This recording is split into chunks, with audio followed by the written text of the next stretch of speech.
Hello friends, आज मैं आपको एक स्टोरी सुनाने जा रही हूँ। भूत पत्नी का भूत। एक आदमी की पत्नी अचानक से बहुत बीमार पड़ गई।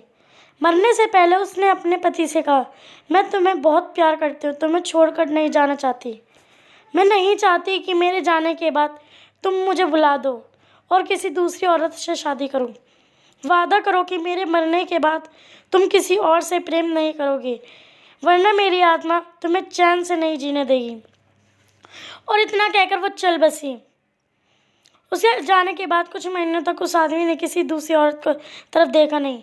एक दिन उसकी मुलाकात एक ऐसी लड़की से हुई जिसे वह चाहने लगा। बात बढ़ते बढ़ते शादी तक आ गई और उनकी शादी हो गई।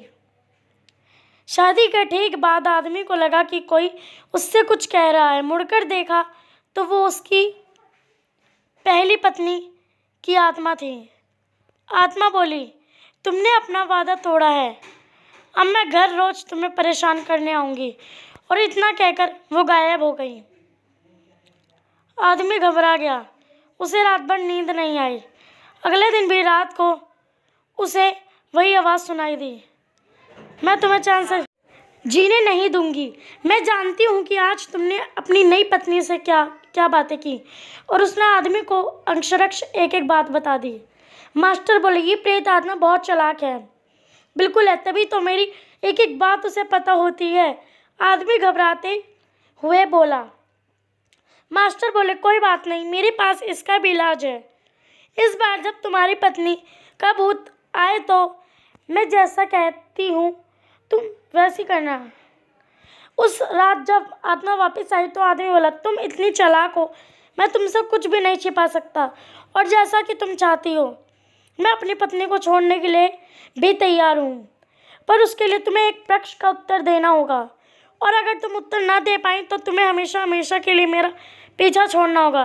पत्नी का भूत बोला, मंजूर है, पूछो अपना प्रश्न। आदमी ने फौरन ज़मीन पर पड़े बहुत सारे छोटे छोटे कंकड़ अपनी मुट्ठी से भर लिए और बोला, बताओ मेरी मुट्ठी में कितने कंकड़ हैं। और ठीक उसी समय भूत गायब हो गया। कुछ हफ्तों बाद वो एक बार फिर से जैन मास्टर के पास उनका शुक्रिया अदा करने पहुंचा। मास्टर, उस भूत से मेरा पीछा छुड़ाने के लिए मैं जीवन भर आपका आभारी रहूंगा। आदमी बोला, पर मैं ये नहीं समझ पाया कि आखिर उस पक्ष में ऐसा था क्या कि एक झट में भूत गायब हो गया। मास्टर बोले, बेटा दरअसल कोई भूत था ही नहीं। मतलब? आदमी आश्चर्य से बोला, हाँ, कोई भूत था ही नहीं। दरअसल उसकी शादी करने की वजह से तुम्हें एक अपराध बोध महसूस हो रहा था। उसी वजह से तुम्हारा दिमाग एक भ्रम की स्थिति में पैदा कर तुम्हें भूत का अनुभव करा रहा था। मास्टर ने समझाया, पर ऐसा तो वो मेरी हर एक बात जान जाता था। आदमी ने पूछा। मास्टर मुस्कुराए, क्योंकि वो तुम्हारा बनाया हुआ ही भूत था, इसलिए जो कुछ तुम जानते थे वो भी वही जानता था। और यही कारण था कि मैंने उसे वो कंकड़ वाला प्रश्न पूछा, क्योंकि मैं जानता था कि उसका उत्तर तुम्हें भी नहीं पता होगा, इसलिए भूत भी उसका उत्तर नहीं दे पाएगा और तुम्हें तुम्हारे दिमाग के उपज से छुटकारा मिल जाएगा। आदमी अब पूरी बात समझ चुका था। उसने एक बार फिर मास्टर को धन्यवाद किया और अपने घर लौट आया। फ्रेंड्स, कई बार हमारे मन में किसी पुरानी बात को लेकर गिल्टी फीलिंग रह जाती है।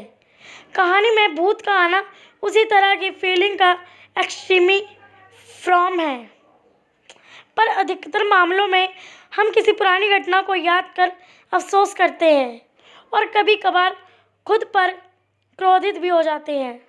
ऐसा बार बार करना गलत है। अपने भूत की वजह से अपने भविष्य और वर्तमान को बिगाड़ने में कोई समझदारी नहीं है। इसलिए अगर आप भी किसी पुरानी घटना की वजह से अपराधबोध महसूस करते हैं तो ऐसा ना करें। गलतियां करना मनुष्य का स्वभाव है, सभी करते हैं। आपसे भी हुई तो कोई बात नहीं, उस घटना को पीछे छोड़ें और अपने जीवन को सार्थक बनाने की दिशा में काम करें। ये एक ऐसी बहस है जो सदियों से चली आ रही है।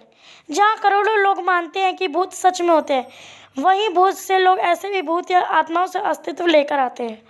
खैर, जो भी, अक्सर हमें भूतों से जुड़ी कुछ घटनाओं का जिक्र सुनने को मिल ही जाता है और अगर बताने वाले की माने तो ये घटनाएं सच्ची होती हैं। तो आइए हम ऐसी ही कुछ सच्ची भूतिया कहानी के बारे में जानते हैं। Thank you. आपको मेरी वीडियो